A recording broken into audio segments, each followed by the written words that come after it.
গপ্প জাংশন চ্যানেলে তোমাদের আবারও স্বাগত জানাই। আজকের উপস্থাপনার সহযোগী পার্টনার অ্যাডস অ্যাডভার্টাইজিং এজেন্সি। বিস্তারিত জানতে ডেসক্রিপশনে দেওয়া লিঙ্কটিতে ক্লিক করো। পড়েছ নাকি তোমরা কখনো প্রেতাত্মার কবলে? হ্যাঁ, আমার বাবা সেই অভিজ্ঞতা হয়নি। নির্জন অন্ধকার গলিতে ভর সন্ধ্যাবেলা যদি পাওয়া যায় প্রেতাত্মার সাক্ষাৎকার, কেমন হয় সেই হাড় হিম করা অভিজ্ঞতা, তা জানাতেই শুরু করছি আজকের উপস্থাপনা। বৈদ্যনাথ বন্দ্যোপাধ্যায় রচিত প্রেতাত্মার কবলে।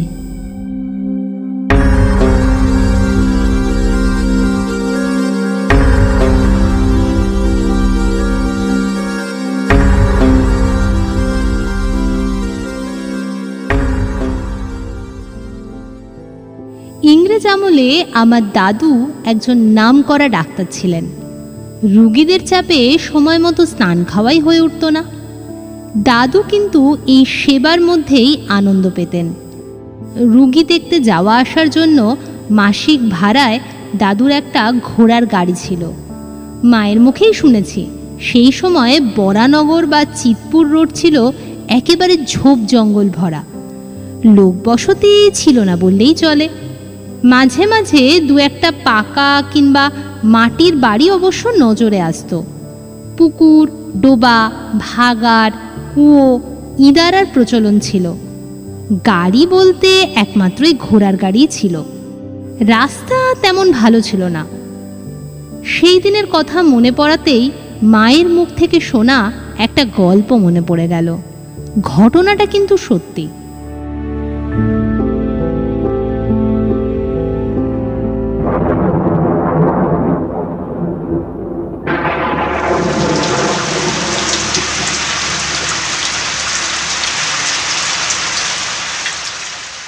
বর্তমান বরানগরের তাঁতিপাড়ায় দাদুর এক মুমূর্ষ রুগী ছিল। তাকে দেখতে তিনি প্রায় চলে যেতেন তাঁতিপাড়ায়। সেদিন সকাল থেকেই বৃষ্টি শুরু হয়েছিল। বৃষ্টির মধ্যেই বেলা 10টা-11টার সময় তাঁতিপাড়া থেকে একজন লোক এসে খবর দিয়ে যায় যে রুগীর অবস্থা খুবই খারাপ। ডাক্তারবাবু যেন একটিবার যান। দাদু তখন বাড়িতে ছিলেন না।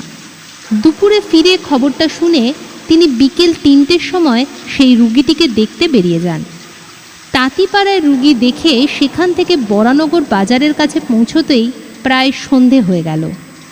ঘোড়ার গাড়িটা ঠিকই চলছিল, কিন্তু বাজার ছাড়িয়েই ঘোড়াটা হঠাৎ সামনের দুটো পা তুলে একটা চিৎকার করে দাঁড়িয়ে পড়ল।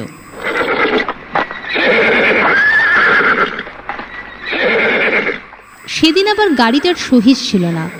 কচুয়ান 2-4বার চাবুক মেরে তারপর গাড়ি থেকে নেমে ঘোড়াটাকে সামলাবার চেষ্টা করল, কিন্তু তাতে ঘোড়াটা আরও ক্ষেপে গেল। জল খাইয়ে আদর করেও তাকে এক পাও এগিয়ে নিয়ে যাওয়া গেল না। দাদু গাড়ি থেকে নেমে কচুয়ানকে একটা ধমক দিয়ে বললেন, কে ঘোড়াটাকে নিশ্চয়ই আজ ভালোভাবে খেতে দিসনি? কচুয়ান 2 কানে হাত দিয়ে উত্তর দিল, খোদা কসম হুজুর, আমি ওকে কোনোদিন কম খাবার খেতে দিইনি। আজ যে কেন এরকম করছে কিছু তো বুঝতে পারছি না। দাদু রাস্তার উপরে 2-4বার পায়চারি করে কচুয়ানকে বললেন, এখানে দাঁড়িয়ে থাকলে তো চলবে না, একটু এগিয়ে গিয়ে দেখো অন্য কোনো গাড়ির কচুয়ান বা সহিসকে পাওয়া যায় কিনা। তাড়াতাড়ি করবে, আরও এক জায়গায় রুগী দেখতে যেতে হবে। দাদুর নির্দেশ মতো কচুয়ান চলে গেল। সন্ধ্যের অন্ধকার নেমে এসেছে। জায়গাটা খুবই নির্জন। একটা দোকানও দাদুর নজরে আসছে না। দাদুর গাড়ির কাছে দাঁড়িয়ে অপেক্ষা করতে লাগলেন। ঘোড়াটা হঠাৎ আবার চঞ্চল হয়ে পা তুলে চিৎকার করল।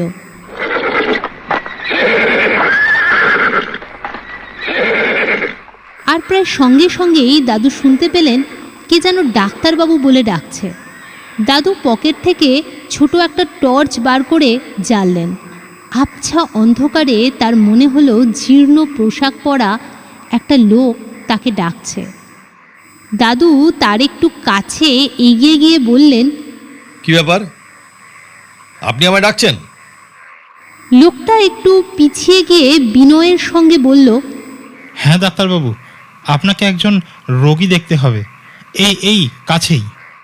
দাদু গাড়ি থেকে ডাক্তারি ব্যাগটা হাতে নিয়ে টর্চ জেলে লোকটাকে বললেন, হ্যাঁ ঠিক আছে, চলুন।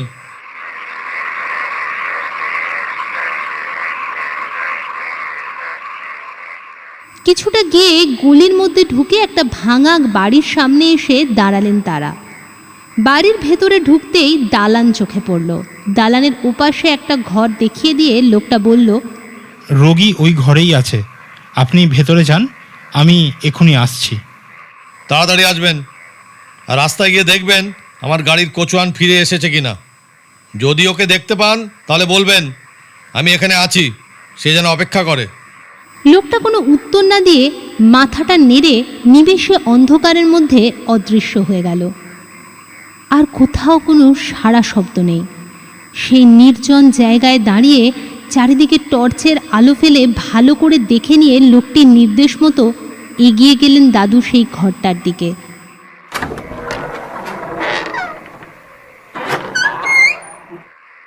ভেজানো দরজাটা খুলতেই বিশ্রী একটা গন্ধ নাকে এসে লাগলো।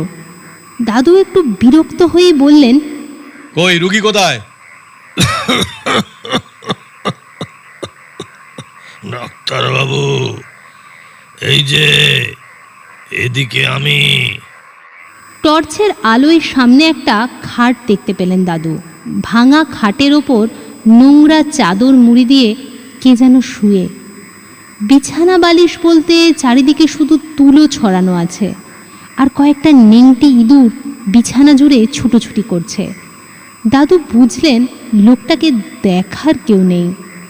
ঘরটা যে কতদিন পরিষ্কার হয়নি কে জানে। সামনের চেয়ারটাতে বসুন ডাক্তারবাবু। লোকটার কথায় চেয়ার টেনে বসতে গিয়ে দাদু বললেন, হ্যাঁ বসছি, কিন্তু ঘরের যা অবস্থা তাতে তো মশাই সুস্থ লোকও অসুস্থ হয়ে পড়বে। আপনাকে দেখবার কি কেউ নেই? আছে ডাক্তারবাবু, আছে, কিন্তু কেউ এখানে থাকে না। সেই কথাই তো আপনাকে বলবো। আপনার নাম আমি অনেক শুনেছি।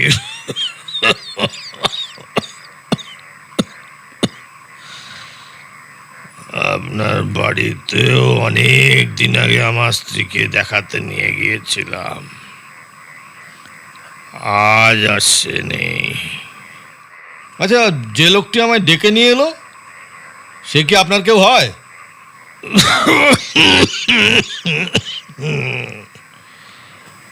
না না, ও কদিন হলো আমার কাছে এসে জুটেছে। আসলে ও আমার নতুন বন্ধু। আজ দুপুরে ওই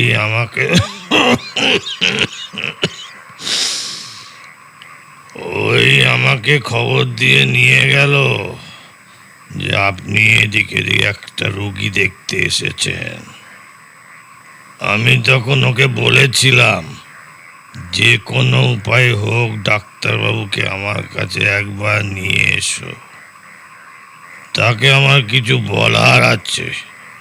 থাক থাক, এখন অন্য কথা থাক। কি হয়েছে সেটাই আগে জানার দরকার। হাতটা বার করুন দেখি, নাড়িটা দেখব, আর মুখের চাপাটাও খুলে ফেলুন।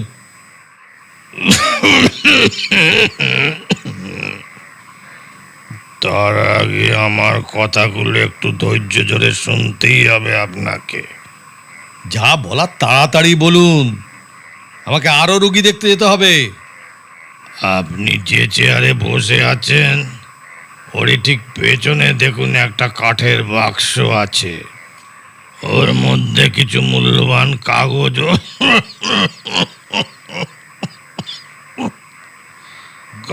ও দলিল আছে, কিন্তু ওই মূল্যবান কাগজ ও দলিল যাদের প্রাপ্য তাদের কাছে পৌঁছে দেওয়ার ক্ষমতা আমার নেই। ওর মধ্যেই পেয়ে যাবেন দুটো ঠিকানা, একটা আমার ছেলের আর একটা আমার মেয়ের। আপনাকে আমার একান্ত অনুরোধ, ছেলে ও মেয়েকে খবর দিয়ে আমার লেখা মতো ওদের জিনিস যদি ওদের কাছে দিয়ে দেন,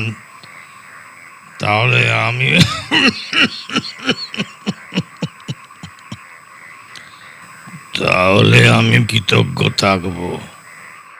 দাদু চেয়ারের পেছনে থাকা কাঠের বাক্সটা হাতে তুলে নিয়ে ধুলো ভর্তি ঢাকনাটা ঝেড়ে দেখলেন বাক্সের মধ্যে দলিল আর কিছু কাগজ রয়েছে।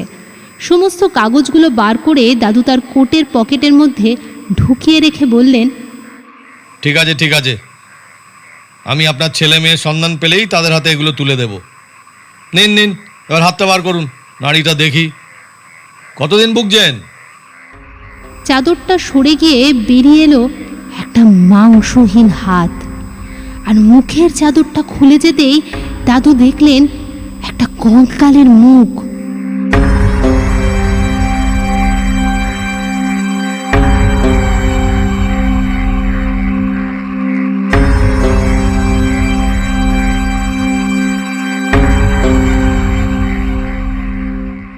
হাতটা ধরতে গিয়ে ওই দৃশ্য দেখে দাদু কোনো রকমে ঘর থেকে বেরিয়ে এসে প্রায় ছুটে চলে এলেন রাস্তায়। টলতে টলতে যখন গাড়ির কাছে এসে পৌঁছলেন, তখন কোচওয়ান এসে গেছে, কিন্তু ঘোড়াটাকে ঠিক করার মতো লোক পায়নি বলে সে একাই ফিরে এসেছে। দাদু গাড়িতে উঠে বসতেই ঘোড়াটা এবারে এগোনোর জন্য পা বাড়ালো। তাই না দেখে কোচওয়ান তাড়াতাড়ি উঠে বসলো নিজের জায়গায়। গাড়িটাও চলতে লাগলো আগের মতো। দাদু গাড়ি থেকে মুখ বাড়িয়ে জায়গাটাকে আরও একবার ভালো করে দেখে নিলেন। তখনই তার চোখে পড়ল অন্ধকারের মধ্যে সেই জীর্ণ পোশাক পরা লোকটা রাস্তায় দাঁড়িয়ে হাত জোর করে তাকে নমস্কার জানাচ্ছে।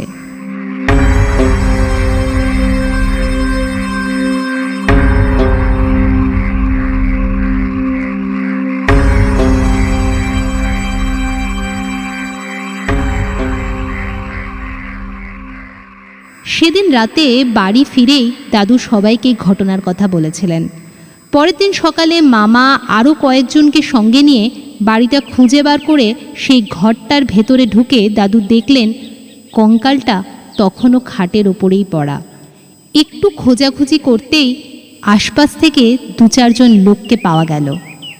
তারা তো দাদুর মুখে রাতের কথা শুনে বিস্ময়ে হতবাক।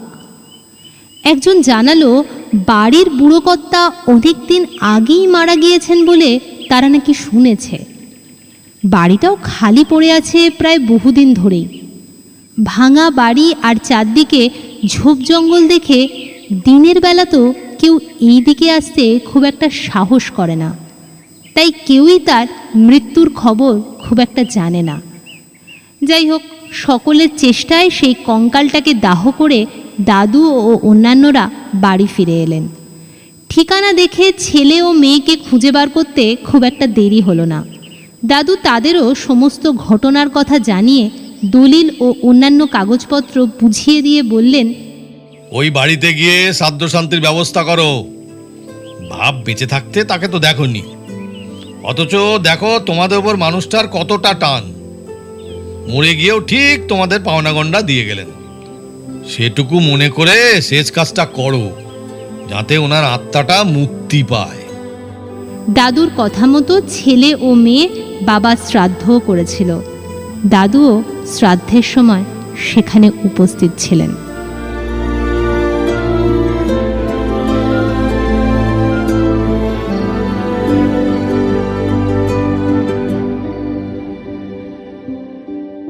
আশা করি আজকের উপস্থাপনা তোমাদের ভালো লেগেছে।